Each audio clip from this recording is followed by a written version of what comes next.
ఆ విధంగా మన యొక్క గత స్థితిని మర్చిపోకూడదు. ఈ రోజున సోమరితనం అనే దానిలోకి సంఘం వచ్చేసి విలాసవంతమైన జీవితంలోనికి వచ్చారు. కాబట్టి ప్రభువు దగ్గరికి వెళ్ళేవారు లెమ్ము రమ్ము అని ఆయన పిలుస్తున్నాడు. ఆ స్థితిలో నుంచి ఈ రోజున లేచి సోమరులు ఆసక్తి కలిగిన వారుగా, లేకపోతే ఆ శరీరానికి లోకానికి దాసులైపోయిన సుఖభోగాలకి దాసులైపోయినటువంటి వాళ్ళు దేవుని కోసం ఆసక్తి కలిగి పనిచేసే వాళ్ళుగా వారు లేచి దేవుని సన్నిధికి తిరిగి రావాలి అని మీతో చెప్పి నేను మధ్యాహ్నం స్టాప్ చేశాను. సో మూడవ మాట, వర్షం ఇక రాదు. ఏమిటంట? వర్షాకాలం తీరిపోయింది, వర్షం ఇంకా రాదు. ఏంటి దీని అర్థం ఏమిటి? వర్షం వచ్చినప్పుడు చేసే పని, జరిగే పని ఏమిటి?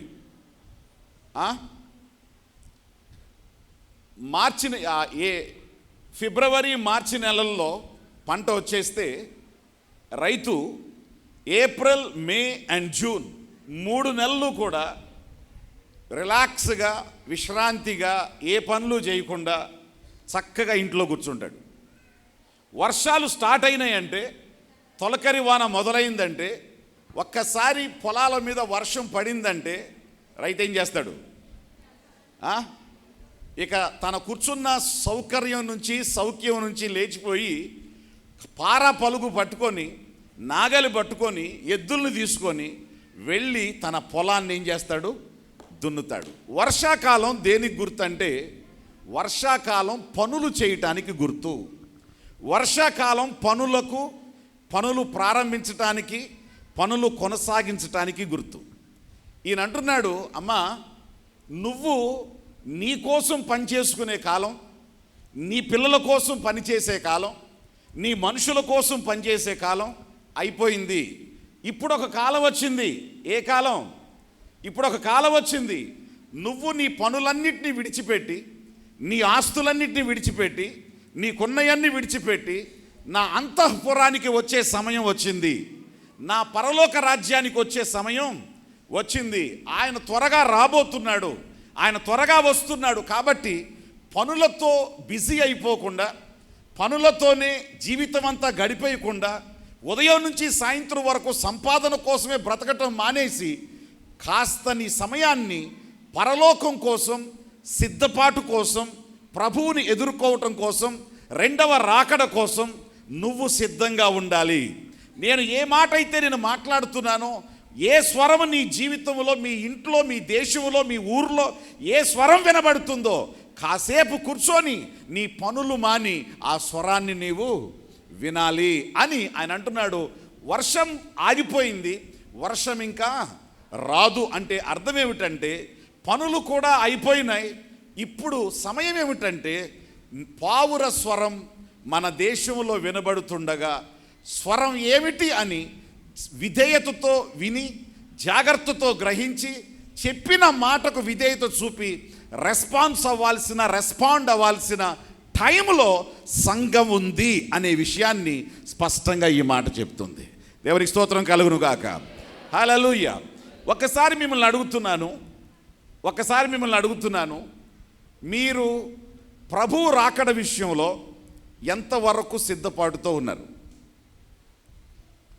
ఈ రాత్రి యేసుక్రీస్తు వస్తే నేను ఖచ్చితంగా పరలోకి వెళ్ళిపోతాను, ఎంతసేపట్లో మారుతామంట మనం?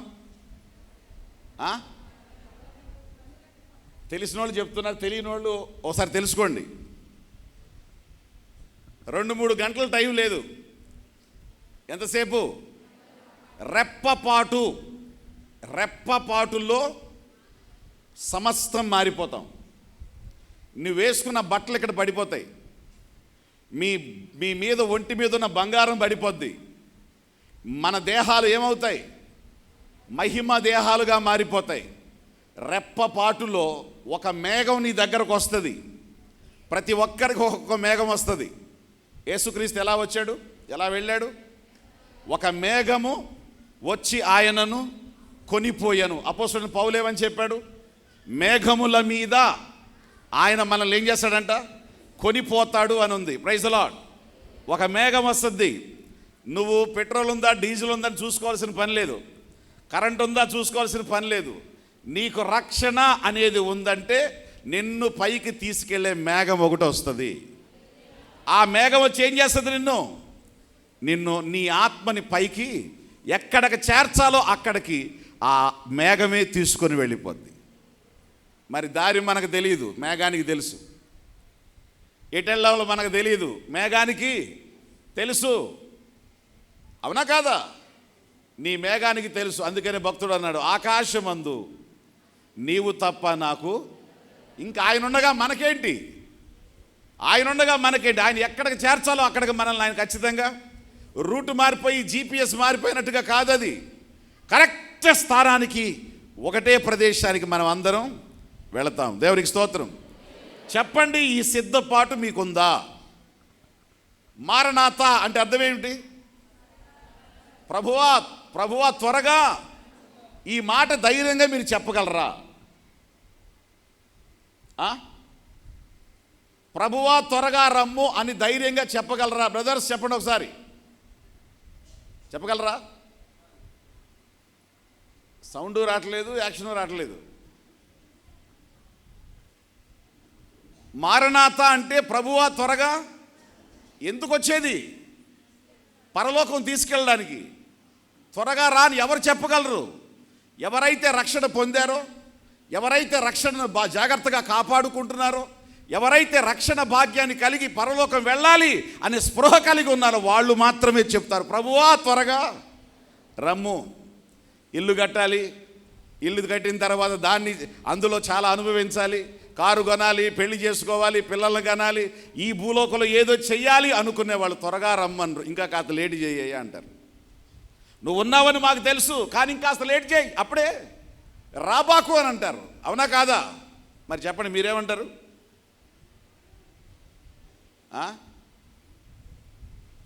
మరి మీరే రమ్మంటారా వద్దంటారా? చూసారా, సౌండ్ లేదు. సౌండ్ లేకపోవడానికి కారణం ఏంటంటే నిజంగా మనం లేస్తామా లేవమా అనే భయం. నిజంగా మనలో ఆ సిద్ధపాటు ఉందా లేదా అనే భయం. నిజంగా మనం రక్షణానుభవం కరెక్ట్గా కలిగి ఉన్నావా లేదా అని భయం. దానికోసమే ఈ ఉపవాస కూటాలు. ఈరోజు స్పష్టంగా మీతో చెప్తున్నా, పిట్టలు కోలాహలము చేయు కాలం వచ్చింది అంటే అర్థమేంటో తెలుసా? పిట్టలు కోలాహలం చేస్తున్నాయి. ట్విట్టర్ అనే దానికి సింబల్ ఏంటో మీకు తెలుసా? ఏంటి? ఒక పాల పిట్ట. వాట్సాప్ వాడుతున్నారు కదా మీరు, వాట్సాప్ సింబల్ ఏంటి?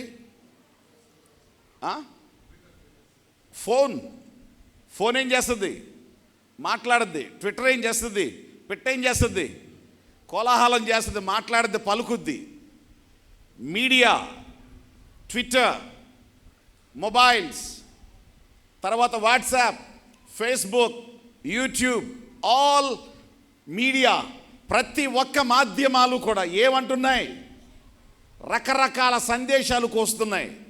ఒక్కసారి మీరు యూట్యూబ్లోకి వెళ్ళి ఓపెన్ చేస్తే 3వ ప్రపంచ యుద్ధం అంటాడు ఒకడు, భూమి మీద మానవ జాతి యొక్క అంతం అంటాడు ఇంకొక ప్రక్కన, ఇక్కడ ఇన్ని వేల మంది చచ్చిపోయారు, ఇక్కడ ఇన్ని వేల మంది చచ్చిపోయారు, ఈ విధంగా ఐస్ బర్గ్స్ అని కరిగిపోయి పడిపోతున్నాయి, సముద్ర మట్టాలు పెరిగిపోతున్నాయి, గ్లోబల్ వార్మింగ్ పెరిగిపోతుంది, మనుషుల అంతం రెడీ అయిపోయింది అని ఒక ప్రక్కన.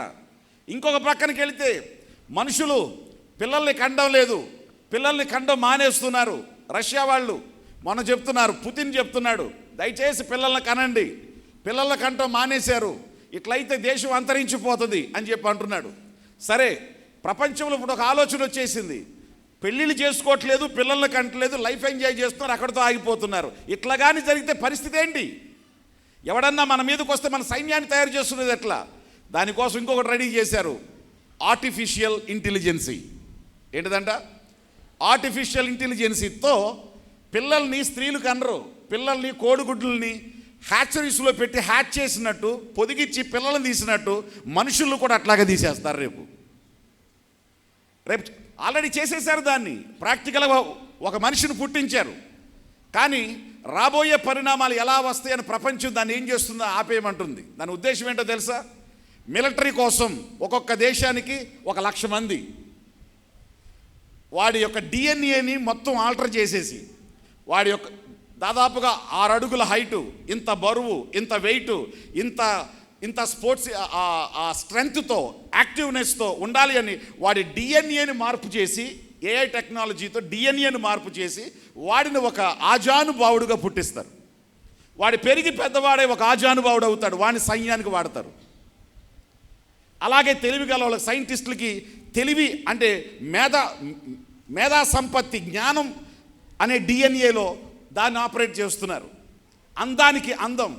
ఈ రకంగా ఏ ఏ ఏ డిపార్ట్మెంట్కి కావలసినటువంటి మనుషుల్ని ఆ డిపార్ట్మెంట్ కోసం మనుషుల్ని పుట్టించేటువంటి రోజులు, మనుషులు పిల్లల్ని కనకపోతే మనుషుల్ని పుట్టించే రోజులు రేపు వచ్చినాయి. ఆల్రెడీ ప్రాక్టికల్గా రెడీ అయిపోయి కూర్చుంది. ఇప్పుడు లోకం చెప్తుంది, ఇవన్నీ కూస్తున్నాయి. ఈ మీడియా, యూట్యూబ్ మాట్లాడుతుంది, ఫోన్లు మాట్లాడుతున్నాయి, టీవీలు మాట్లాడుతున్నాయి, వార్తాపత్రికలు మాట్లాడుతున్నాయి. పిట్టల కోలాహలం ఎక్కువైపోయింది. ఏం కోలాహలం? ప్రపంచం అంతరించిపోబోతుంది, ప్రపంచం నాశనం అయిపోబోతుంది, మనుషుల యొక్క విపరీత జ్ఞానం పెరిగిపోతుంది, అణుబాంబులు తయారు చేశారు. ఒక్కసారి ఒక్కొక్క దేశం దగ్గర ఉన్న అణుబాంబులు కానీ పేర్లు ఈ భూగోళాన్ని 10 సార్లు పేల్చగలిగినటువంటి అణుబాంబులు తయారు చేసి ఉన్నాయి. ఇజ్రాయేల్ వాడు ఎప్పుడు వేసేస్తాడో తెలియదు, ఇరాన్ వాడు ఎప్పుడు వేసేస్తాడో తెలియదు. కక్షతో ఉన్నారు, వాళ్ళు ఏం చేస్తారో తెలియదు. అది కానీ జరిగిందంటే అయిపోయినట్టే ప్రపంచం అని రకరకాల వార్తలు మీరు వింటున్నారా లేదా? చెప్పాలి. ఇదే పిట్టల కోలాహలం అంటే. పిట్టల కోలాహలం చేస్తున్నాయి. ఇలాంటి టైంలో, ఇలాంటి వార్తలు వచ్చే టైంలో, ఈ విధంగా ఉన్న టైంలో ఇంకా నువ్వు డబ్బు సంపాదన కోసమే, ఇంకా నీ ఆస్తిని సమకూర్చుకోవటం కోసమే, ఇంకా నువ్వు అభివృద్ధి పొందటం కోసమే, ఇంకా ఈ భూలోకంలో స్థిరపడటం కోసమే ఆలోచించుకుంటావా? లేకపోతే ఈ స్వరాలన్నిటిలో పరిశుద్ధాత్మ స్వరం ఏమిటి? పావుర స్వరం మన దేశంలో వినబడుతుంది అంటే ఈ స్వరాల్ని మాని ఆ స్వరాన్ని వినటానికి నువ్వు చెవినిస్తావా అని ఆ మాట యొక్క అర్థం. హల్లెలూయా, ప్రైజ్ ది లార్డ్. ఈ రోజున ఈ 3 రోజుల ఎవరి స్వరం వినబడుతుంది మీకు? ప్రభు స్వరం వినబడుతుంది, అంతేనా? ఈ 3 రోజులు దాటిన తర్వాత లోకం స్వరం మీకు వినబడుద్ది, అవునా కాదా? సో అది ఎక్కడ వినబడుతుంది? మీ ఊరిలోనే వినబడుతుంది, మీ కోనపాపపేట ప్రాంతంలో వినబడుతుంది, మీ చర్చ్లో వినబడుతుంది. హల్లెలూయా. కాబట్టి ఈరోజు మీతో చెప్తున్నాను, ఎంతమంది మీరు పని చేస్తున్నారు? ప్రతి ఒక్కళ్ళు పని చేయాలి. పని చెయ్యకుండా భోజనం చెయ్యొద్దని బైబిల్ చెప్పింది. ఎవ్వరు సోమరులుగా కూర్చోకూడదు, ఎవ్వరు పెట్టింది తిని కూర్చోకూడదు, ఎవ్వరికి ఎవరు రుణపడి ఉండకూడదు. మీరు మీ పొట్టను నింపుకోవటానికి పురుషులు ఖచ్చితంగా పనిచేయాలి. మీ కుటుంబాన్ని మీరు పోషించాలి. మీ భార్య ద్వారా, మీ పిల్లల ద్వారా, నా భర్త నన్ను పోషించాడు, నా తండ్రి నాకు ఇవ్వగలిగి దాన్ని చదువుని ఇవ్వగలిగాడని మీ పిల్లల చేత మీరు అభినందన పొందగలగాలి. దేవునికి స్తోత్రం. పని చేయకుండా ఉండదని చెప్పట్లేదు, కానీ ఒక పని మర్చిపోవద్దని చెప్తుంది బైబిల్. సంపాదనే ప్రాముఖ్యం, ఆస్తులే ప్రాముఖ్యం, కూర్చుకోవటమే ప్రాముఖ్యం, దాచుకోవటమే ప్రాముఖ్యం, తినడమే ప్రాముఖ్యం, కట్టుకోవటమే ప్రాముఖ్యం అనొద్దు. నోవాహు కాలంలో ఏం జరిగిందో ఈ కాలంలో కూడా అదే జరుగుతుందని చెప్పాడు యేసు ప్రభు. వారు ఇళ్ళు కట్టుకుంటూ, పెళ్లి చేసుకుంటూ, తింటూ, వాళ్ళు పంటలు వేసుకుంటూ, పంటలను అభివృద్ధి చేసుకుంటూ ఉన్న కాలంలో వాళ్ళ మీదకి ఏమొచ్చింది? జలప్రళయం వచ్చినట్లు మనుషులు హ్యాపీగా ఉన్నాం, కావలసిన ఆస్తి ఉంది, కావలసిన డబ్బు ఉంది, కావలసిన ప్రొటెక్షన్ ఉంది, అన్నీ బాగున్నాయి అనుకునే టైంలో అనుకోకుండా దేవుని రాకడ వస్తుంది. అనుకోకుండా ప్రభు యొక్క రాకడ వస్తుంది. కాబట్టి నోవాహు కాలంలో జలప్రళయంలో తలుపు మూయబడిన తర్వాత ఎంతమంది వెళ్ళి తలుపు కొట్టిన దేవుడు ఆ తలుపు తెరవలేదు. ఆ తలుపు 100 సంవత్సరాలు తెరిచింది, ఎవ్వడు లోనకు రాలేదు. తలుపు మూసిన తర్వాత వెళ్ళారు. ఆ తర్వాత నువ్వు కేకలేసిన ఉపయోగం లేదు. పావుర స్వరాన్ని ఎవడు ఈ రోజున వింటాడో రేపు నువ్వు గగ్గోలు పెట్టే స్వరం నీ నోట్లోంచి రావాల్సిన అవసరం లేదు. నువ్వు ఏడ్చే స్వరం రావాల్సిన అవసరం లేదు. నువ్వు పొడబెబ్బలు పెట్టే స్వరం రావాల్సిన అవసరం లేదు. దర్జాగా నువ్వు దేవుని సన్నిధిలోకి, దేవుడు బలా నమ్మకమైన నా మంచి దాసుడా అనే స్వరాన్ని నువ్వు వింటావు. కానీ నువ్వెవడవో నాకు తెలియదు అనే స్వరాన్ని ఆయన మాట్లాడు, నువ్వు వినవు. కాబట్టి ఈరోజు చెప్తున్నాను, మీరు సంపాదన కోసమే బ్రతకద్దు. ఈ సంపాదనలో మీరు, ఈ లోకంలో మీరు సంపాదించుకోవాల్సిన వేరొక ఆశతో ఒకటి ఉంది. మీరు పరలోకంలో కూడా కూర్చుకోవాలి. మీ పనిని మీ లాకర్ నింపటానికే కాదు, మీకు పరలోకంలో కూడా ఒక లాకర్ ఉంది. పరలోకంలో కూడా ఒక బీరువా ఉంది. పరలోకంలో కూడా దాన్ని ఏమంటారు, గల్లాపెట్టి అంటారా మీరు? మీకు పరలోకంలో కూడా మీ పర్సులు ఉన్నాయి.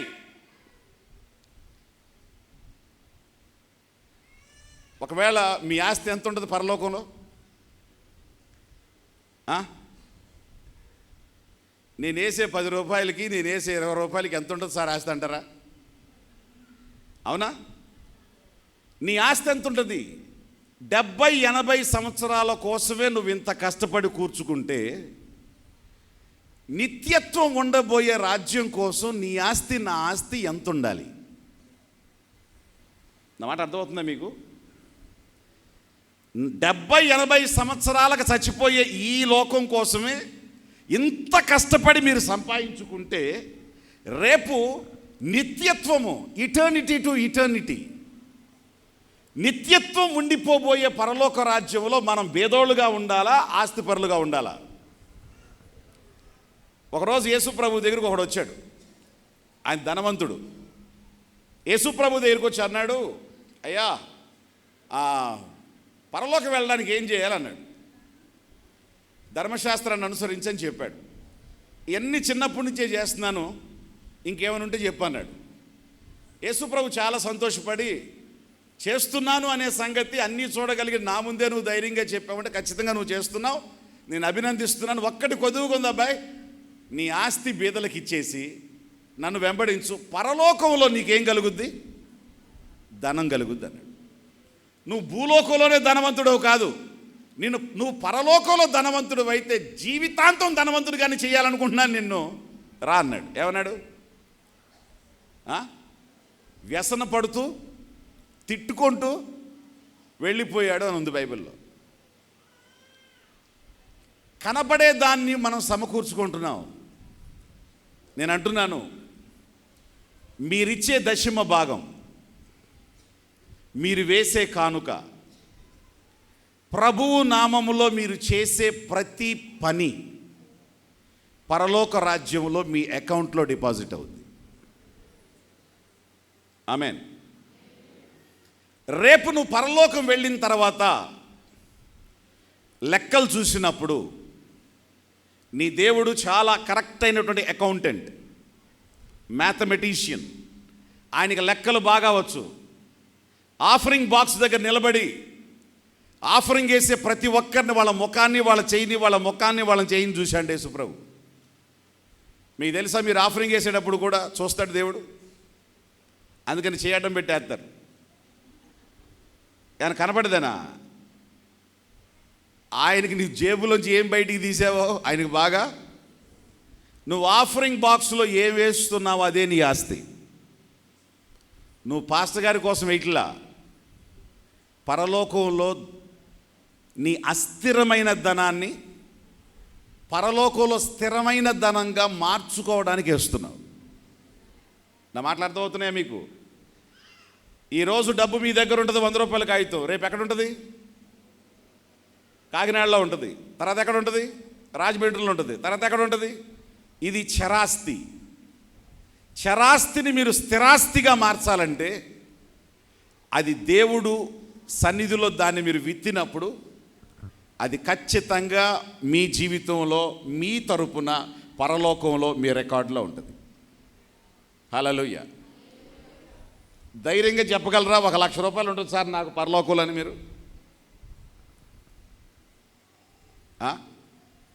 నాకు పరలోకంలో నేను కష్టపడి ఇల్లు సంపాదించాను, బోటు సంపాదించాను, లేకపోతే ఇంకేయో సంపాదించాను, పిల్లలకు ఉద్యోగాలు గుడ్, నేను కాదంటలా. పరలోకంలో ఏం సంపాదించావు?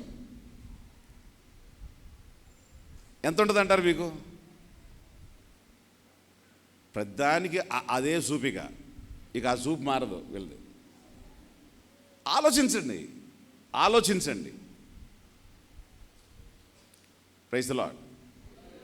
ఈ సత్యం నాకు అర్థమైన తర్వాత,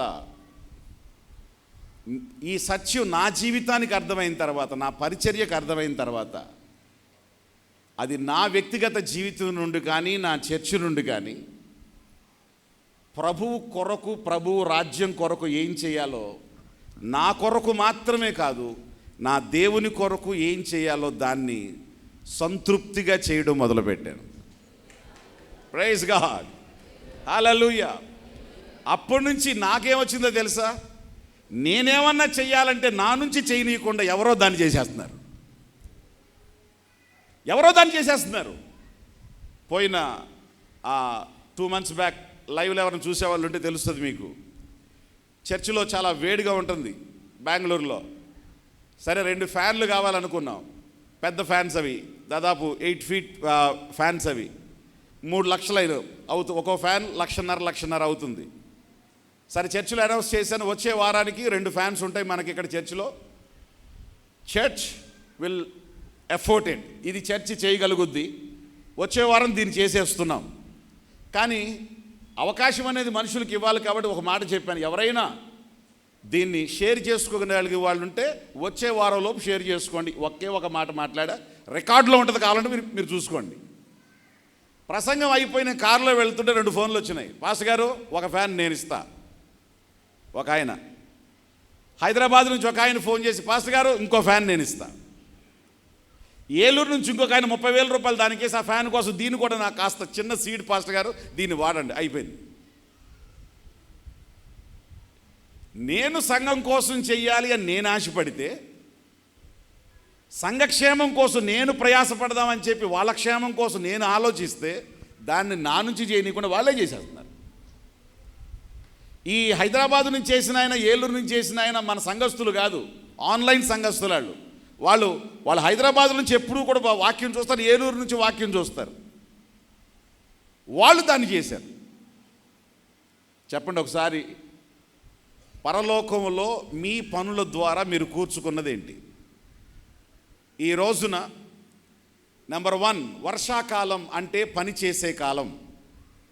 ప్రతి ఒక్కరూ పని చేయమని బైబిల్ చెప్పింది. ఖచ్చితంగా పని చేయాలి. నీ భార్యని, నీ పిల్లల్ని భర్తలు చూడాలి, తల్లులు మీ కుటుంబాన్ని జాగ్రత్తగా చూసుకోవాలి. ఒక సక్సెస్ఫుల్ తల్లిగా, ఒక సక్సెస్ఫుల్ తండ్రిగా మీరు మీ జీవితాన్ని ముగించాలి. మీరు మీ పిల్లల కోసం సమకూర్చాల్సిన దాన్ని న్యాయబద్ధంగా, కోట్లు అవసరం లేదు, తినటానికి ఉండటానికి సంపాదించేవాడిగా వాడిని చేయండి చాలు. సంపాదన కూర్చిపెట్టద్దు, సంపాదించేవాడిగా వాడిని చేయండి, వాడే సంపాదించుకుంటాడు. అర్థమైందా? మీరు సంపాదన కూర్చిపెట్టి నానా కూర్చుని హార్లిక్స్ తాగరా అన్నామనుకో, మొత్తం కొండలన్నీ తాగేస్తాడు. తర్వాత ఇంకేం పెడతావా అని చూస్తాడు. వాడిని సంపాదించేవాడిగా చేస్తేనే అది తండ్రి యొక్క నిజమైనటువంటి పని. కాబట్టి మీకోసం మీరు చేసుకోండి, తప్పులేదు. ద సేమ్ వే మీ వర్షాకాలంలో, మీ కష్టకాలంలో, ఈ భూమి మీద పనిచేసే సమయంలో పరలోక రాజ్యంలో కూడా మీ కొరకు కూర్చుకోవలసిన దాన్ని కూర్చుకోవాలి. అది ఎలా చేయగలవు? నీ దేవునికి ఇచ్చింది, నీ దేవుని నామంలో చేసింది, అభాగ్యులకు, అనాథలకు నువ్వు చేసింది దేవుని ఖాతాలోకి వెళుతుంది. అది పరలోక రాజ్యంలో నీ తరపున, నీ పక్షాన, నీ అకౌంట్లో రేపు పరలోకంలో ఉంటుంది. రేపు పరలోకంలో నువ్వు దరిద్రుడుగా ఉండవు, రేపు పరలోకంలో నువ్వు ఐశ్వర్యవంతుడుగా ఉంటావు. ఆమేన్. మీరు పరలోకంలో ఐశ్వర్యవంతులుగా ఉంటారు. కిరీటాలు మీ తల మీద ఉంటాయి, తెల్లరాళ్ళు మీ చేతిలో ఉంటాయి, మీ వస్త్రాలు చాలా డిఫరెంట్గా ఉంటాయి. మీకు ఇవ్వబడేటువంటి బహుమానాలు, సింహాసనాలు కానీ, అధికారాలు కానీ, ప్రతి ఒక్కటి మీ స్థితిని బట్టే మీకు ఉంటుంది. అక్కడ ఉన్నోళ్ళు లేనోళ్ళు పరలోకంలో కూడా ఖచ్చితంగా ఉంటారు. ఖచ్చితంగా పరలోకంలో ఉంటారు. లేనోళ్ళు ఎవరయ్యా అంటే ఈ భూలోకంలో పిసినారులు. రక్షణ ఉచితంగా వచ్చింది ఇక్కడ పరలోకం వచ్చేస్తాడు. ఇది ఎర్రబస్ ఎక్కి వచ్చినట్టు వచ్చేస్తాడు పరలోకానికి. కానీ జీవితాంతం బేదోడుగానే ఉంటాడు. వాడిని చూసినప్పుడల్లా వాడి స్వార్థం, వాడిని చూసినప్పుడల్లా వాడి పిసినారితనం, వాళ్ళు చూసినప్పుడల్లా వాళ్ళ కోసమే బ్రతికిన జీవితాంతం కనపడతా ఉంటుంది. ప్రభువు కోసం బ్రతికిన వాళ్ళు సంతోషంగా ఆనందంగా ప్రభు ఎక్కడికి వెళితే ప్రభుతో దర్జాగా తిరుగుతూ ఉంటారు. హల్లెలూయా. కాబట్టి స్పష్టంగా చెప్తున్నాను, మీరు మీ కోసం బ్రతకాలి. మీ నిత్యత్వం కోసం కూడా మీ ధనాన్ని మీరు పరలోకంలో సమకూర్చుకోవాలి. యేసయ్య చెప్పాడు, మీరు పరలోకంలో చిమ్మెట కొట్టదు, దొంగలడు, మీ ధనాన్ని అక్కడ మీరు సమకూర్చుకోండి. హల్లెలూయా, ప్రైజ్ ది లార్డ్. నెంబర్ 3, అతి ప్రాముఖ్యంగా మనం చెప్పాల్సింది చూడండి, బైబిల్ చూడండి ఒకసారి. పిట్టలు కోలాహలము చేయు కాలము వచ్చెను, పావుర స్వరము మన దేశములో వినబడచ్చు. ఒకసారి అందరూ రిపీట్ చేయండి ఈ మాటని. పావుర స్వరము మన దేశములో వినబడుచున్నది. దేవునికి స్తోత్రం కలుగును గాక. పావురం దేనికి గుర్తు? చెప్పాలి త్వరగా. పావురం దేనికి గుర్తు? పావురం పరిశుద్ధాత్మకు గుర్తు.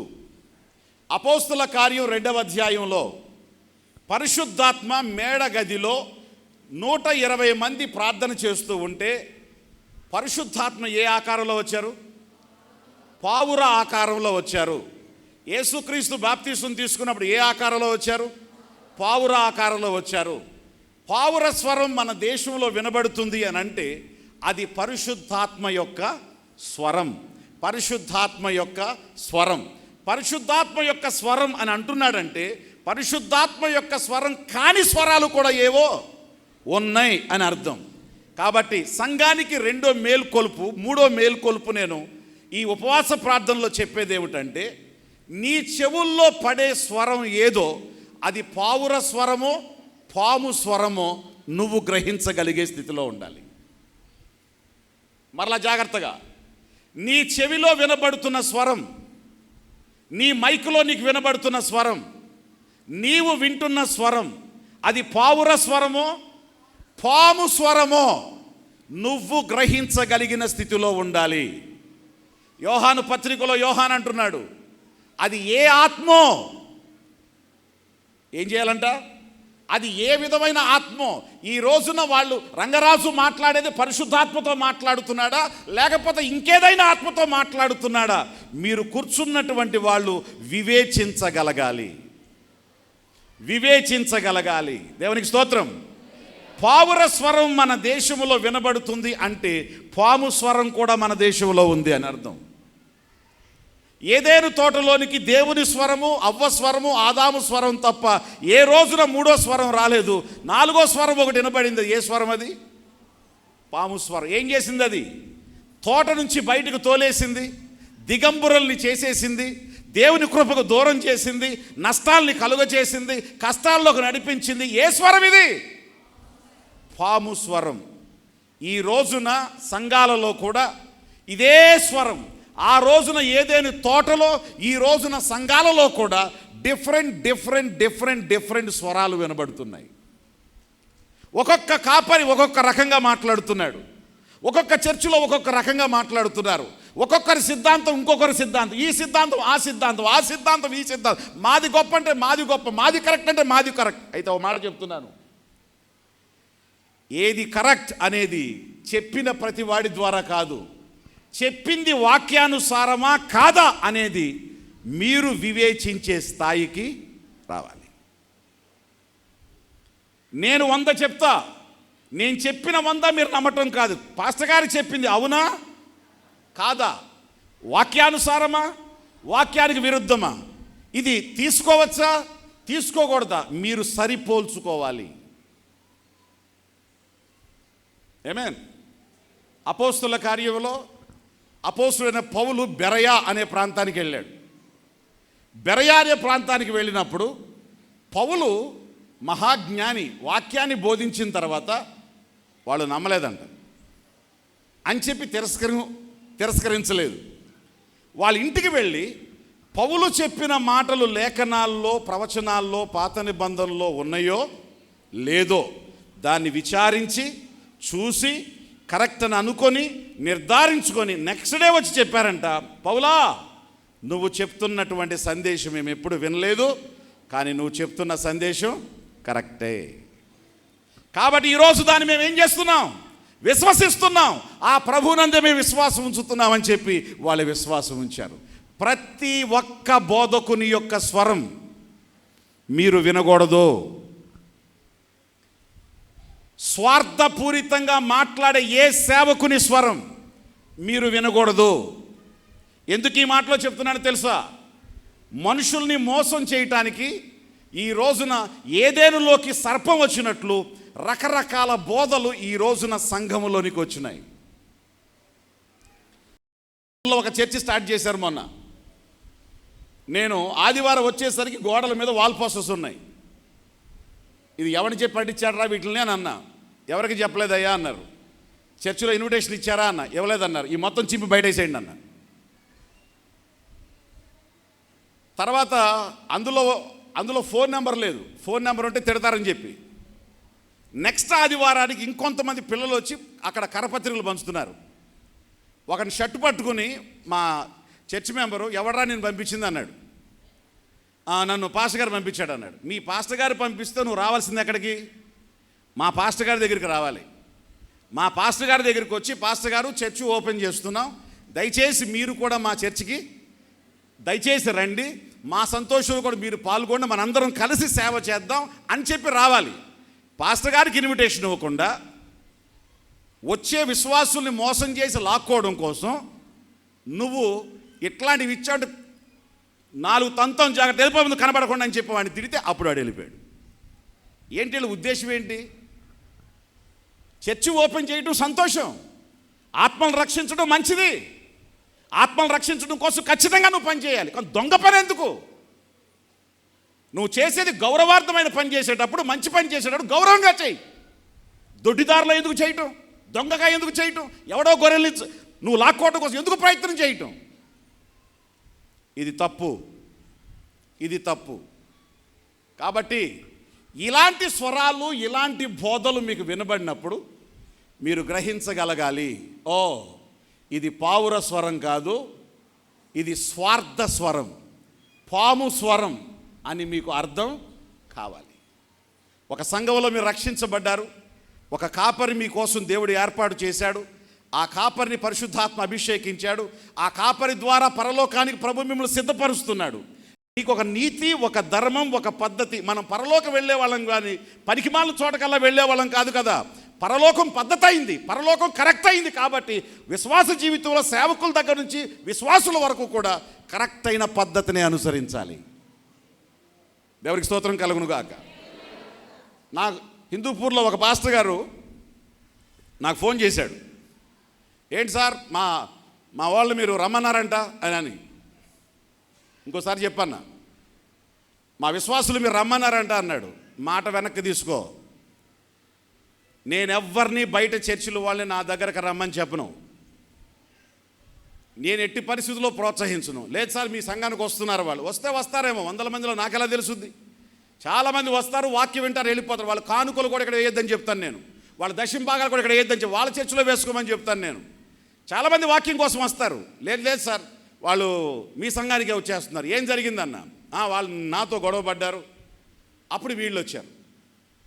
ఎవరమ్మా వీళ్ళు అంటే వాళ్ళు వచ్చారు. వచ్చిన తర్వాత నేను అడిగాను, ఏంటి ఎందుకు వచ్చారు మీరు అన్న. అయ్యా పాస్టర్ గారు వాళ్ళ పిల్లలతో మాకేదో గొడవ అయింది. ఆయన రకరకాలుగా ఇంకో మాట అన్నాడు, ఎవడు ఏ సంఘవాడు మిమ్మల్ని చేర్చుకుంటాడో చూస్తాం, మీ ఎంత చూస్తానన్నాడు. ఇక మేము ఏ సంఘానికి వెళ్ళిపోకుండా ఎవరు మమ్మల్ని చేర్చుకోరు కాబట్టి ఆగిపోదామని చెప్పి మేము అనుకున్నాం. కానీ ఎవరో చెప్పారు, రంగరాజు గారి దగ్గరికి వెళ్ళండి, ఆయన ఇట్లాంటి విషయాలు ఏమి పెద్ద లెక్క చేయడాన్ని చెప్పారు అని చెప్తే మీ దగ్గరకు వచ్చామయ్యా అన్నాడు. నేను చెప్పాను ఖచ్చితంగా మీరు చర్చికి రండి అని చెప్పాను. ఖచ్చితంగా మీరు చర్చికి రండి. ఆ పాస్టర్ గారు నేనే ఫోన్ చేసి చెప్పా. అంటే నువ్వు సంఘంలోంచి తోలేస్తే సంఘానికి ఏ పాస్టర్ వాళ్ళని ఆహ్వానించకుండా, వాళ్ళని ఆత్మీయంగా పోషించకుండా ఉంటే, వాళ్ళు రక్షణ వదిలేసి అన్యులైపోతే, వాళ్ళు పాపులైపోతే, దేవుడు లెక్క అడిగేది నన్నా? నిన్ను అడిగే లెక్క నిన్ను అడుగుతాడు. చేర్చుకోనందుకు నీకు భయపడి నేను చేర్చుకోకపోతే నన్ను అడుగుతాడు. ఆత్మల గురించినటువంటి భారం మనకుందా లేదా? కానీ ఒక మాట చెప్తున్నా, వాళ్ళని నేను చేర్చుకున్నది నా వ్యక్తులుగా చేసుకోవడానికి కాదు, వాళ్ళు అన్యులుగా మారిపోకుండా ఉండటం కోసం నేను చేర్చుకున్నా. వాళ్ళు ఎంతకాలం నా చర్చిలో ఉన్న నా వాళ్ళు కాదు, నీ వాళ్ళే. రేపు ఎప్పుడైనా మీ ఇద్దరు కాంప్రమైజ్ అయ్యి ఒకవేళ మీ సమస్యలు క్లియర్ చేసేసుకుంటే మరలా వీళ్ళు నీ చర్చికి వచ్చేయాలి. అప్పటి వరకు నేను ఒక గార్డియన్గా ఉండి, ఒక తోటమాలిగా ఉండి వాళ్ళని పోషిస్తాను తప్ప వాళ్ళు నా వ్యక్తులు కాదు అని చెప్పాను. ఎవరికి స్తోత్రం. మనం పరలోకం వెళ్ళేవాళ్ళం, ఇష్టానుసారమైన పద్ధతిలో తిరిగేవాళ్ళం మనం కాదు. నేను సేవ ప్రారంభించిన కొత్తలో రకరకాల చర్చిల నుంచి విపరీతంగా జనాలు రావడం మొదలుపెట్టారు. ఒకరోజు పాస్టర్స్ ఫెలోషిప్కి నన్ను పిలిచి వాళ్ళు అడిగారు, సార్ ఇట్లా మా వాళ్ళందరూ మీ దగ్గరకు వచ్చేస్తున్నారు, మీరెవరు రమ్మని పిలిచారంట అన్నాడు. అప్పుడు చెప్పాను, నా సంఘానికి వచ్చినటువంటి వాళ్ళల్లో ఒక్కల్ని నేను రమ్మన్నాను అని మీరు ఒక్క కుటుంబంతో చెప్పిస్తే వదిలిపోతా. నేను వాళ్ళు వాక్యం వినటానికి బుధవారం శనివారం రమ్మని చెప్పా. ఆదివారం ఖచ్చితంగా రావద్దు, మీ సంఘానికి వెళ్ళిపోవాలి. మీ దశం భాగాలు మీ సంఘంలోనే వేయాలి. మీ ఇంటికి నేను ఒకవేళ రావాలి అని మీరు కోరుకుంటే మీ పాస్టర్ గారి సమక్షంలో నేను వస్తా. ఈ మాటలు చెప్పానో లేదో వెళ్ళి కనుక్కోపోయన్నా. కారణం ఏంటి? ఎందుకు ఈ నీతి? నాకు ఆత్మలు రక్షించగలిగిన కెపాసిటీ నాకుంది. నా దేవుడు నా ద్వారా రక్షిస్తాడు. ఈ రోజున 1000 ఆత్మలు అక్కడ రక్షించబడినాయి. ఎవడు కొన్ని వందల సంవత్సరాలకు చేయలేని పరిచయం ఇప్పుడు మనం చేయగలిగాం అక్కడ. కానీ నాకు ఇచ్చినటువంటి అభిషేకం నాకుంది, నేను చేయగలిగిన పని నేను చేస్తాను. దానికి వాడి సంఘాన్ని వీడి సంఘాన్ని దోచుకోవాల్సిన అవసరం నాకేంటి? నా దగ్గరకు రండి, మా దగ్గరకు రండి. ఎవ్వరు మాట్లాడుతున్నా ఇది పాము స్వరమే కానీ పావుర స్వరం కాదు. కాబట్టి సంఘం జాగ్రత్తగా ఈ అంత్య దినాల్లో మీ విశ్వాస జీవితంలో మీరు పతనమైపోకుండా కాపాడబడాలంటే మీరు ఏ సంఘములో మీరు నాటబడ్డారో నాటబడిన సంఘములో ఒలీవ మొక్కల్లాగా మీరు అభివృద్ధి పొందండి. దేవునికి స్తోత్రం. మీ నీతిని, మీ నిజాయితీని జాగ్రత్తగా కాపాడుకోండి. మీరు ఎక్కడ ఉన్నారో అక్కడ చక్కని సాక్ష్యాన్ని మీరు ఇవ్వండి. ఈరోజు సంఘంలో నాటబడిన వాడు రేపు పరలోకంలో నాటబడతాడు. పావుర స్వరం మన దేశంలో వినబడు. అలాగే ఎందుకు పావుర స్వరం అన్నాడంటే పాము బుసలు కూడా మన దేశంలో వినబడుతున్నాయి. కాబట్టి careful. Right, we will conclude. ఇక్కడ కంక్లూడ్ చేద్దాం. పావుర స్వరం ఏంటి? పావుర స్వరం అన్నాం కదా. ఇప్పుడు పావుర స్వరం ఏంటి? ఏమి సందేశం మీకు వినబడుతుంది? ఈ అంత్య దినాలలో పరిశుద్ధాత్మ, మన సంఘం పేరేంటి? క్రీస్తు సహవాస ప్రార్థనా మందిరానికి, క్రీస్తు సహవాస ప్రార్థనా మందిరంలోనికి వచ్చినటువంటి సార్వత్రిక సంఘానికి పరిశుద్ధాత్మ బోధిస్తున్న, మాట్లాడుతున్న, మన ఊరిలో వినిపిస్తున్న స్వరం, సందేశం ఏంటి? ఆమేన్. బైబిల్ చూడండి ఒకసారి.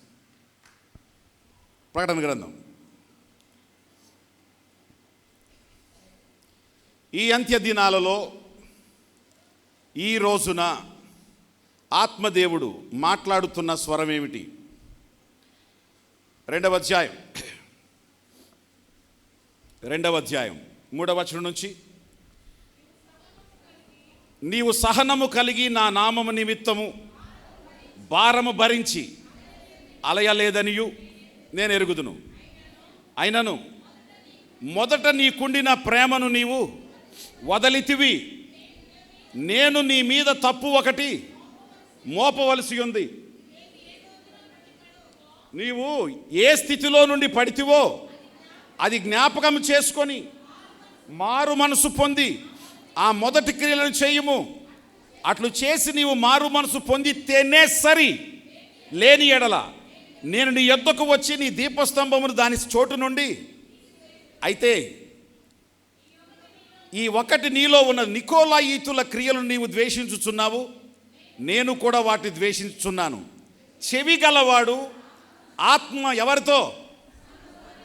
ఎవరితో సంఘములతో చెప్పుచున్న మాట చెవి గలవాడు వినుగాక. జయించువానికి దేవుని పరదైషులో ఉన్న జీవవృక్ష ఫలములు భుజింతును. ఒకసారి స్తోత్రం చెప్పాలి. పావుర స్వరం మన దేశంలో వినబడుతుంది. ఏమిటా స్వరం? ఆత్మ చెప్పుచున్న మాట. పావురం అంటే పరిశుద్ధాత్మ, పావురం అంటే దేవుని ఆత్మ. ఆత్మ ఏం చెప్తున్నాడు? నీవు మొదటి ప్రేమను ఏం చేశావు? కోల్పోయావు. ఆత్మ సంఘంతో చెప్తున్నాడు. ఈ రోజున క్రీస్తు సహవాస సంఘంతో చెప్తున్నాడు. కోనపాపపేటలో ఉన్న సంఘాలతో చెప్తున్నాడు. పరిశుద్ధాత్మ స్వరంతో మాట్లాడుతున్నాడు. ఏమిటా స్వరం అంటే నీవు మొదట నీకున్న ప్రేమను నీవు వదిలేశావు.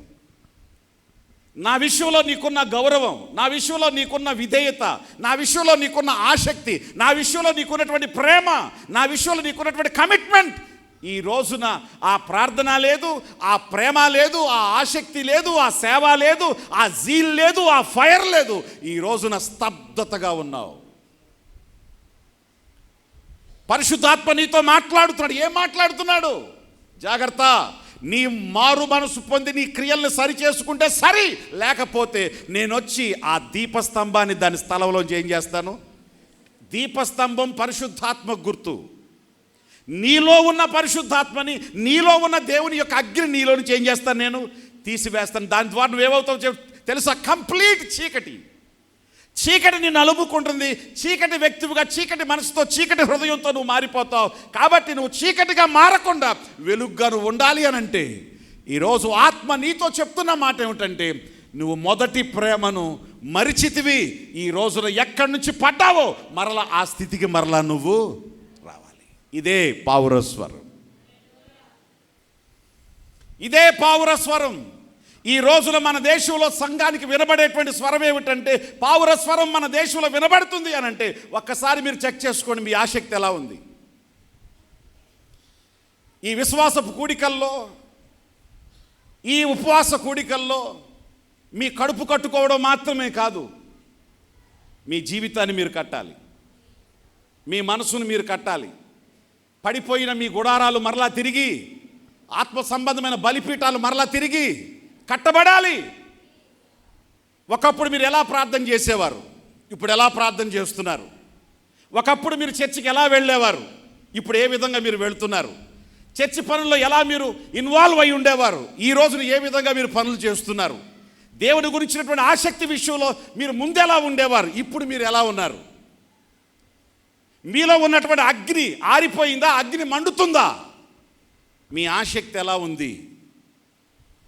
ఈ రోజున ఏం చేయాలంట? చెక్ చేసుకోవాలి అని బైబిల్ చెప్తుంది. ఇదే పావురస్వరం.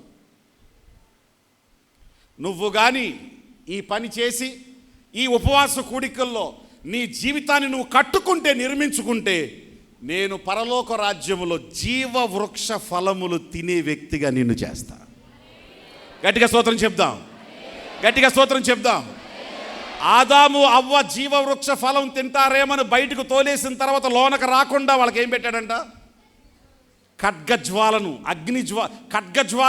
అక్కడ కెరూబు అక్కడ కాపలా ఉన్నాడంట. ఒక కెరూబు కాపలా ఉన్నాడు. దేవుడే పిలిచి నిన్ను జీవ వృక్ష ఫలాల తోటలోకి నిన్ను ఆయన ఏం చేస్తాడు? నడిపిస్తాడు. ఆ ఫలం తిన్న ప్రతి ఒక్కడు నిత్యత్వం బ్రతుకుతాడు. చావు అనేది వాడికి ఇంకా. హల్లెలూయా. చెప్పండి, కట్టుకుందామా కూల్చుకుందామా? బాగుపడదామా పాడైపోదామా? ప్రేమను ఈ రోజున ప్రభువుతో మరలా తిరిగి కనెక్ట్ అవుదామా, లేకపోతే బంధాన్ని తెంచుకుందామా? నువ్వు జీవవృక్ష ఫలాలు తినే వ్యక్తిగా ఉండాలంటే పావురస్వరం మాట్లాడుతూ ఉంది. ఈరోజు నీ జీవితాన్ని మార్చుకో.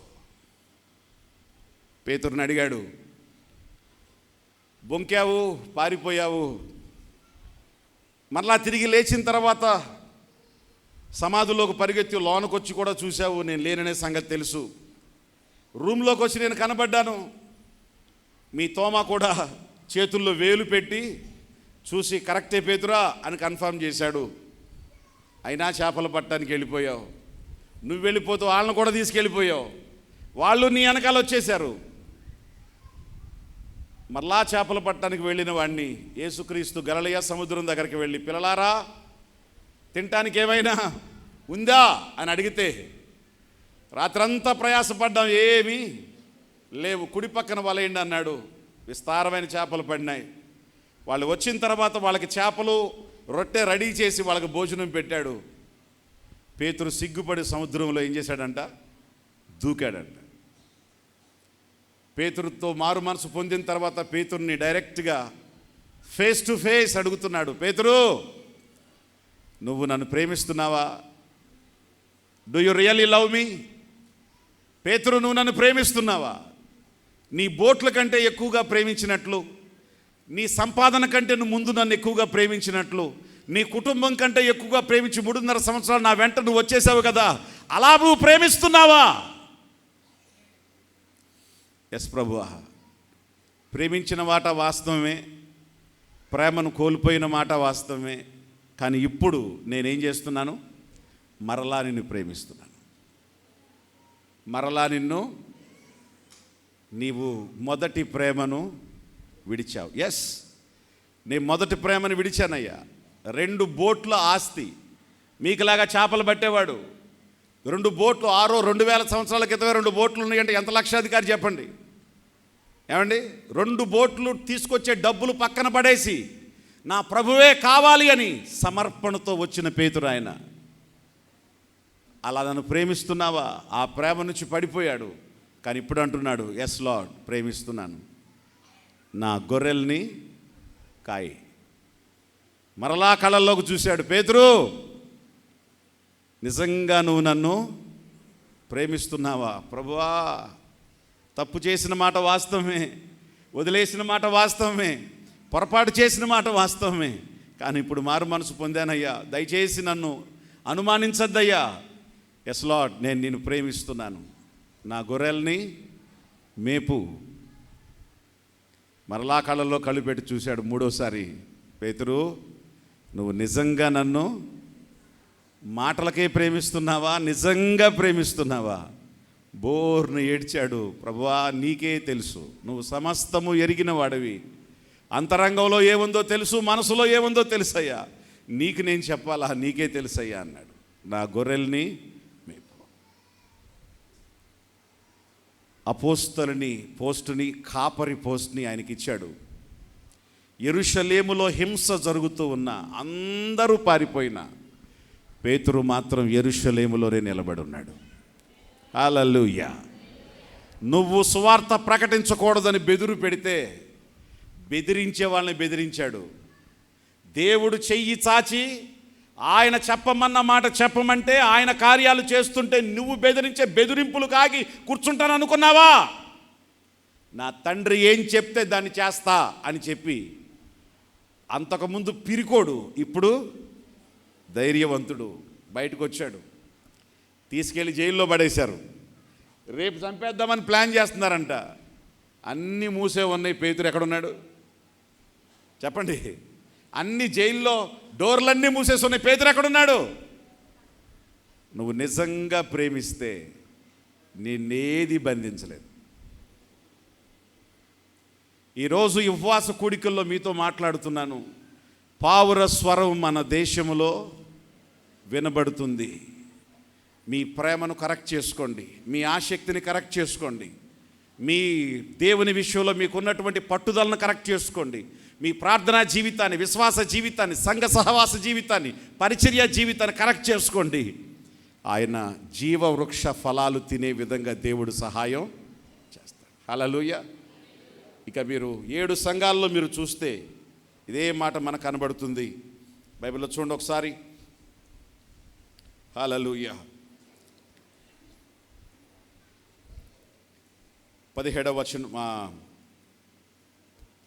వచనం సరే 14 చదువుదాం. 2:14. ఆయనను నీ మీద నేను కొన్ని తప్పులు మోపవలసి ఉన్నది. విగ్రహములకు బలి ఇచ్చిన వాటిని తినుటకును జారత్వము చేయునట్లు ఇజ్రాయేలునకు ఉరియొడ్డున బాలాకునకు నేర్పిన బీలాము బోధలు అనుసరించుటను నీలో ఉన్నారు.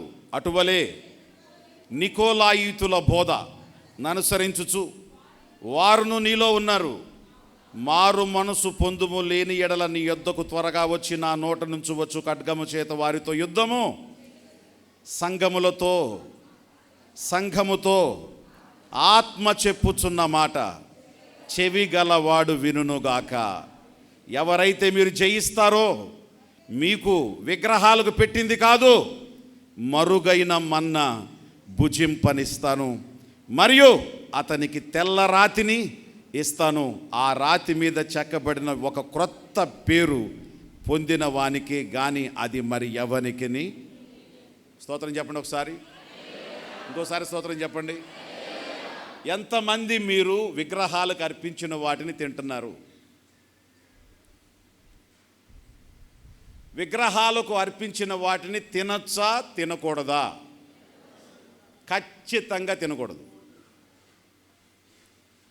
మీరు యూట్యూబుల్లో లేకపోతే రకరకాల మనుషులతో విగ్రహము ఒట్టిదనియు దాన్ని చేసిన వాడు కూడా మనిషే అని ఉంది కాబట్టి విగ్రహం ఒట్టిదన్నప్పుడు దాని ఎదురుగా పెట్టింది, దాన్ని ముట్టుకోలేదు కాబట్టి దాని ప్రభావం ఏవి దాంట్లో ఉండదు కాబట్టి దాన్ని తింటే మనకు ప్రాబ్లం ఏంటి? ప్రార్థన చేసుకొని తింటే ఏమవుద్ది?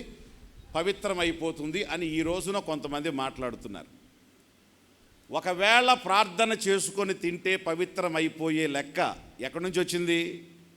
అపోస్తుడైన పౌలు ఆయన క్రొత్త నిబంధనలో విగ్రహాలకు అర్పించింది కాదు, పాత నిబంధనలో అపవిత్రం అన్న దాని గురించి ఆయన మాట్లాడాడు. కొన్ని సపోజ్ ఇప్పుడు మీరు వెళ్తారు, మటన్ షాప్కి వెళ్తారు, మటన్ తీసుకుంటారు.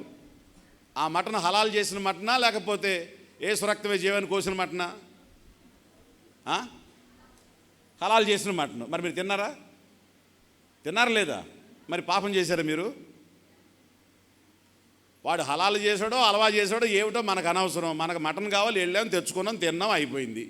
ప్రార్థన చేసుకున్నాం, మనం తిన్నాం, అయిపోయింది అక్కడితో. నీ కంటి ఎదురుగా జరగదు, నీకు అనవసరం. నీ కంటి ఎదురుగా ఏదైనా విగ్రహానికి అర్పించింది అని తెలిసిందంటే ఖచ్చితంగా తినకూడదు. ఒకవేళ అక్కడ కానీ ప్రార్థన చేసుకొని తినచ్చు అనే పరిస్థితి అయితే ప్రకటన గ్రంథం చివరిలో వచ్చిన ఈ మాటలు ఉండేవి కాదు. మాటలు అర్థమవుతున్నాయా? ప్రకటన గ్రంథం ఈ చివరిలో సంఘానికి చెప్పినటువంటి మాటల్లో విగ్రహార్పితమైన దాన్ని తప్పు ఒకటి నీ మీద మోపాల్సి వస్తుంది. నువ్వు విగ్రహాలు కర్పించిన దాన్ని నువ్వు తింటున్నావు, నువ్వు తినకూడదు అని చెప్పేవాడు ఇక్కడ కాదు. కాబట్టి ఇలాంటి విషయాల్లో మీ భక్తిని మీరు జాగ్రత్తగా కాపాడుకోవాలి. విగ్రహానికి అర్పించింది మనకు అపవిత్రం, కానీ విగ్రహాన్ని విగ్రహార్పించిందని తిను అని చెప్పేటువంటి మనిషి అపవిత్రుడు. అతన్ని ద్వేషించద్దు, అతను చెయ్యమన్న పనిని ద్వేషించు, అతన్ని ప్రేమించు, అతన్ని గౌరవించు. అర్థమైందా? కాబట్టి ఇలాంటి విషయాలకు వచ్చినప్పుడు భక్తి ఏది, దేవుని సంబంధమైంది ఏది, దురాత్మ సంబంధమైంది ఏది, లోక సంబంధమైంది ఏది, పాప సంబంధమైంది ఏది అనేది వివేచన కలిగిన వారై గ్రహించుకొని దాన్ని మీరు చేసేవాళ్ళుగా ఉండాలి. ఆత్మ మీతో చెప్పే మాట ఏమిటంటే, మీరు అవిశ్వాసులతో విజ్జోడుగా మీరు వెళ్ళకూడదు. నీతికి దుర్నీతితో ఏమి సంబంధం? వెలుగుకు చీకటితో ఏం పొత్తు? క్రీస్తుకు బెలియాలతో ఏమి పోలిక? విశ్వాసికి అవిశ్వాసితో పాలెక్కడిది అని చెప్పినప్పుడు వారు వేరు, మనం వారిలోంచి వేరుపరచబడిన వాళ్ళం కాబట్టి మనం ప్రత్యేకమైన జీవితాన్ని కలిగి ఉండాలి అని చెప్పి మనుషులందరినీ ద్వేషించకూడదు. వాళ్ళందరూ మన బంధువులే, వాళ్ళందరూ మన మామలే, వాళ్ళందరూ మన బాబాయిలే, వాళ్ళందరూ మన బ్రదర్సే. వాళ్ళని మీరు గౌరవించాలి, కానీ ఆ పనులను మాత్రం మీరు చేయకూడదు. నా మాటలు అర్థమైనయా? వాళ్ళ ఇంటికి వెళ్ళకూడదు, వాళ్ళ పెళ్ళికి వెళ్ళకూడదు, వాళ్ళతో చేతులు కలపకూడదు. నో. దేవుడు క్రియను ద్వేషించాడు కానీ మనిషిని ద్వేషించలేదు. అర్థమైందా? విగ్రహారాధికుడైనా మహమ్మదీయుడైనా ఎవరైనా సరే ప్రతి ఒక్కరితో మన ప్రేమ కలిగి ఉండాలి, ప్రతి ఒక్కరితో మన బంధం కలిగి ఉండాలి. పనులనే ద్వేషించాలి తప్ప మనిషిని మాత్రం కాదు. దేవునికి స్తోత్రం. నువ్వు ఇంట్లో బిర్యానీ వండుతావా? వండు, ఖచ్చితంగా వచ్చి తింటా. నా ఇంట్లో బిర్యానీ వండుతా, ఖచ్చితంగా రా. ఎందుకంటే ఒక ధర్మాన్ని నమ్మాను, ధర్మం ప్రకారం పోతున్నాను. కాబట్టి ధర్మానికి కొన్ని ధర్మాలు ఉంటాయి కాబట్టి అనుసరిస్తున్నాను. నువ్వు నీ ధర్మాన్ని అనుసరిస్తాను, నేను నా ధర్మాన్ని అనుసరిస్తాను. కానీ ధర్మాలు వేరు, కానీ మనుషులు మనందరం ఒక్కటే అనే ప్రేమతో మనం ఉండాలి. ప్రతి హిందువుని మనం ప్రేమించాలి, ప్రతి క్రైస్తవుని మనం ప్రేమించాలి, ప్రతి మహమ్మదీయుడిని మనం ప్రేమించాలి. నీ పొరుగువాడిని ఖచ్చితంగా నువ్వేం చేయాలి? నువ్వు వాడిని ప్రేమించుకొని ద్వేషిస్తే నువ్వు ఎలా సువార్త ప్రకటిస్తావు వాడికి?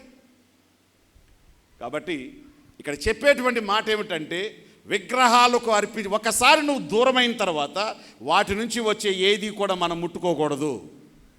దాని విషయంలో అది ఎంతటిదైనా కూడా వాళ్ళు దానియేలు ఏ విధంగా పవిత్రంగా ఉన్నాడో మనం కూడా అదే విధంగా పవిత్రంగా జీవించాలి. అప్పుడే దేవుడు ఏం పెడతాడంటే మనకి మరుగైన మన్నా. ఏమన్నా? మరుగైన మన్నా. ఇట్లాంటి వాటికి నువ్వు కక్కుర్తి పడకుండా ఉంటే దేవుడు ఈ భూమి మీద నువ్వు అనుకోని ఫుడ్, అనుకోని దీవెన, అనుకోని రాబడి ఎక్కడా తెస్తాడు. రేపు పరలోకం వెళ్ళిన తర్వాత కూడా దేవుడు సమృద్ధినిస్తాడు. మన్నా వచ్చింది ఎక్కడ? మన్నా ఎక్కడ తిన్నారు? అరణ్యంలో. మరి మనకేమైనా అరణ్యాలు ఉన్నాయా? ఏమి లేవా? ఇక పెళ్ళిళ్ళు కాలేదు, అరణ్యాలు రాలే మీకు.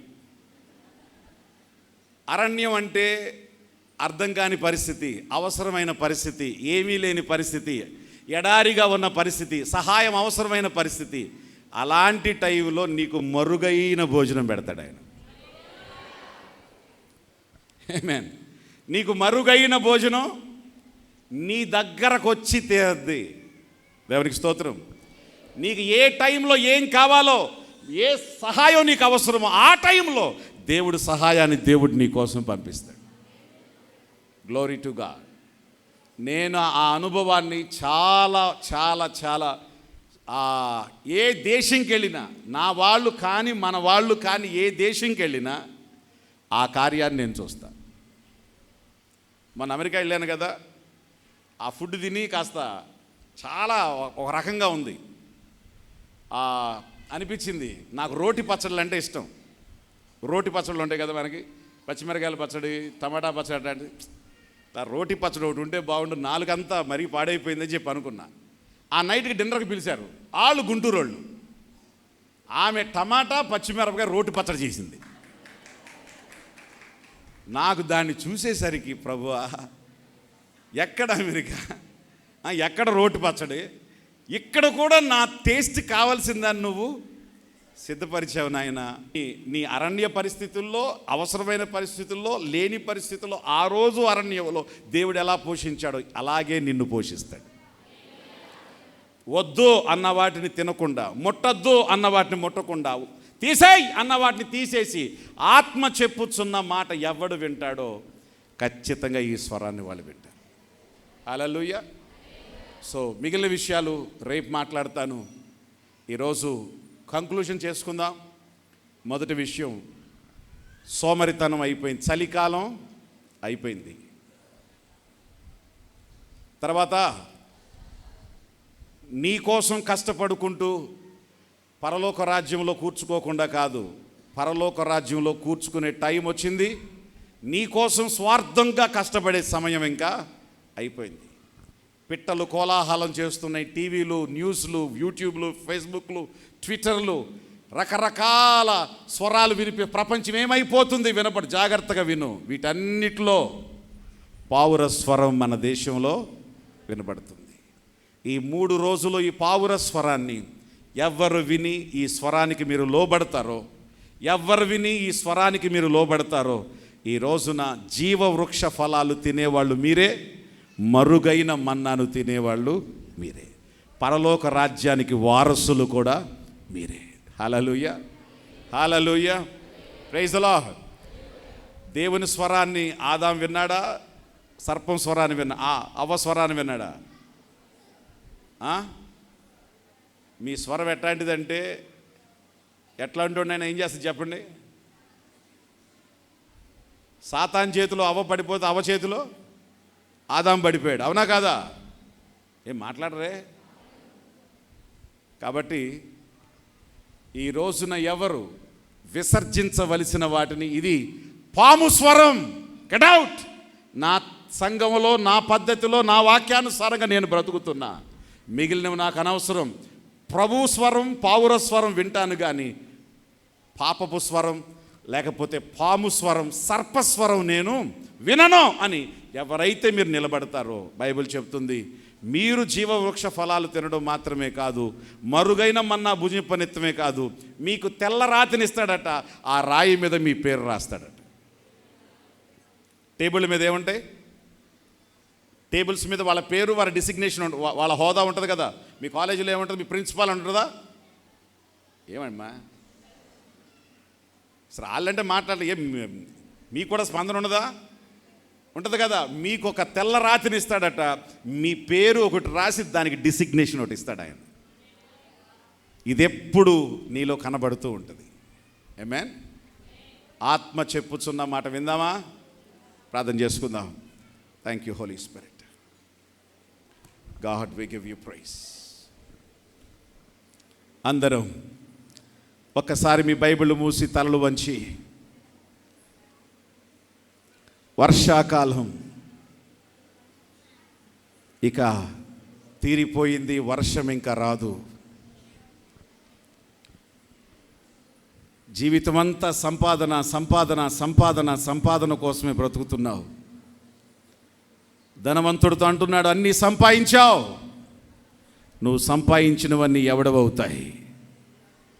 అలెగ్జాండర్ ది గ్రేట్ ప్రపంచాన్ని 30 సంవత్సరాలకే జయించిన వీరుడు చచ్చిపోతూ ఏం చెప్పాడో తెలుసా? నన్ను సమాధి చేసేటప్పుడు నా చేతులు బయటికి పెట్టి సమాధి చేయండి. ఎందుకయ్యా? చచ్చేటప్పుడు నేను ఏమి తీసుకొని పోవట్లేదు, ప్రపంచాన్ని పట్టుకున్నాను అనుకున్నాను, కానీ నా చేతుల్లో ఏమీ లేదు అనే సంగతి. సంపాదన సంపాదన సంపాదన, చచ్చిన తర్వాత ఒక్కడు కూడా తీసుకెళ్ళలేవు. అబ్రహాము రొమ్మున ఆనుకున్నాడు ఒక లాజరు అనేవాడు. ఎక్కడో కింద కూర్చోవటం కాదు, అబ్రహాము ప్రక్కన కూర్చున్నాడు. ఎట్లొచ్చింది వానికి? వాడు జీవించిన జీవితం, వాడి కష్టాల్లో, వాడి ఇబ్బందుల్లో, వాడి అనారోగ్యంలో, వాడి